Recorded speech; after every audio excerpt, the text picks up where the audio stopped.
Welcome to The Explainer. Today, we are doing a deep dive into one of the most critical processes in all of project management, control costs.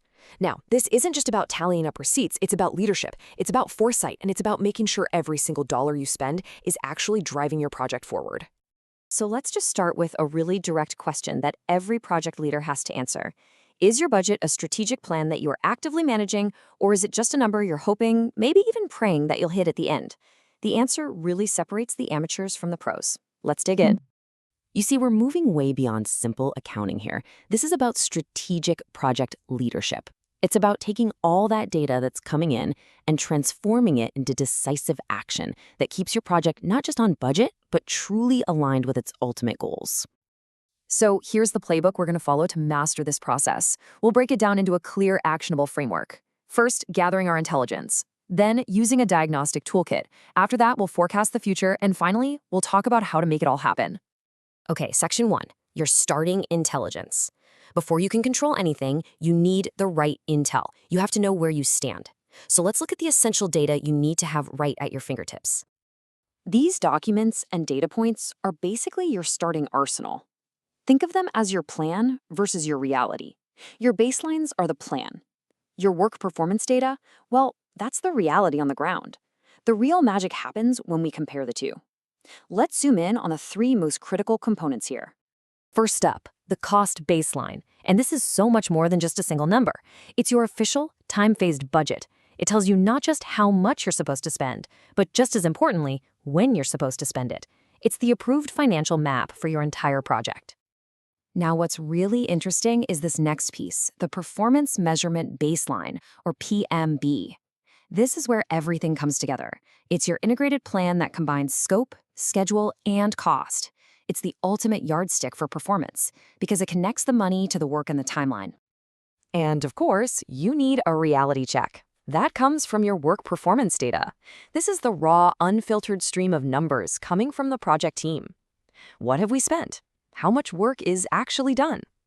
By itself, it's just noise, but it's the critical foundation for the powerful analysis we're about to do. So that brings us to the diagnostic phase. Section 2, the EVA Diagnostic Toolkit. Now we're going to equip you with the core tools of project financial analysis. This is how we answer that all-important question, where are we right now? At the heart of this toolkit is something called Earned Value Analysis, or EVA. It sounds complicated, but it's not. It's just a way to get a single, objective view of your project's health by answering one simple question. What did we actually get for the money we spent? To get EVA, we need three key ingredients. First is planned value, or PV. This is your plan. It's the authorized budget for the work you scheduled to have done by now. So if you planned to complete a building's foundation by Friday for $10,000, your planned value for Friday is 10 grand. Simple. The second ingredient is earned value, or EV. This is the measure of the work you've actually performed measured in dollars. So if you only got 80% of that foundation done by Friday, your earned value is 80% of the budget, or $8,000. And here's the key. That's true no matter what you actually spent. And the third piece is actual cost, or AC. This is your reality. It's the bill you actually paid. If it cost you $9,000 to build that 80% of the foundation, your actual cost is $9,000. It's the cold, hard number from your accounting system. And this is where the magic happens. You take those three simple numbers, PV, EV, and AC, and you can diagnose the health of your project with surgical precision. Cost variance tells you if you're over or under budget. Schedule variance tells you if you're ahead or behind. And then you get these brilliant efficiency ratios. CPI tells you how much value you're getting for every dollar spent. A CPI less than 1 is bad news. And SPI tells you how efficient you are with your time. With these four metrics, you know exactly where you stand. All right, section 3, forecasting your project's future. Diagnosis is one thing, but a true leader uses that data to predict what's coming next.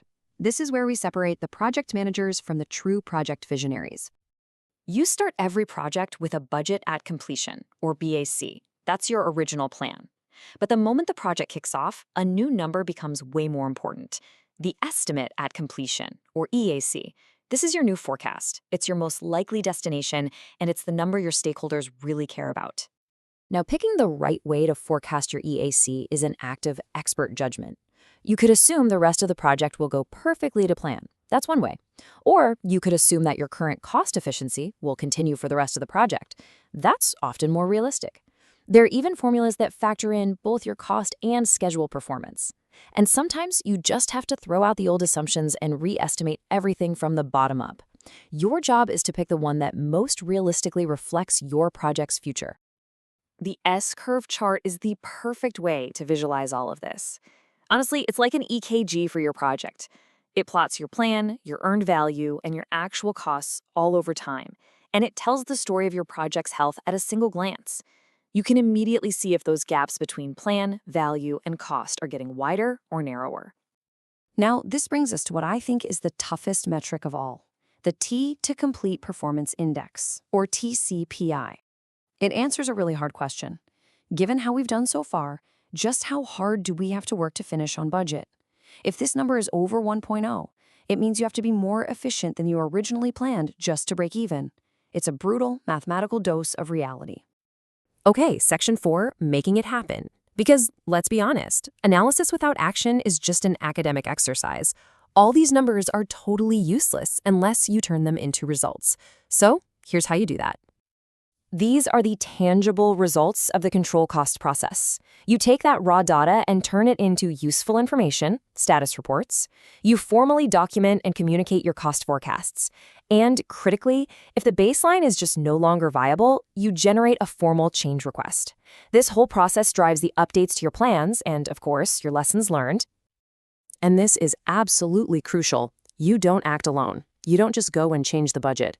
Any change requests that come out of your cost analysis have to go through the formal, integrated change control process. This ensures every single decision is deliberate, approved, and properly communicated to everyone. This quote from the PMBOK guide itself really captures the entire spirit of what we're talking about today. Monitoring the expenditure of funds without regard to the value of work being accomplished for such expenditures has little value. It's not about what you spend, it's about the value you create.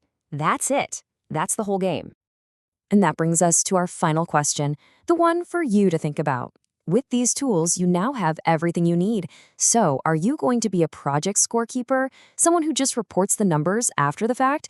Or are you going to be a value driver, someone who uses this intelligence to actively steer your project to success?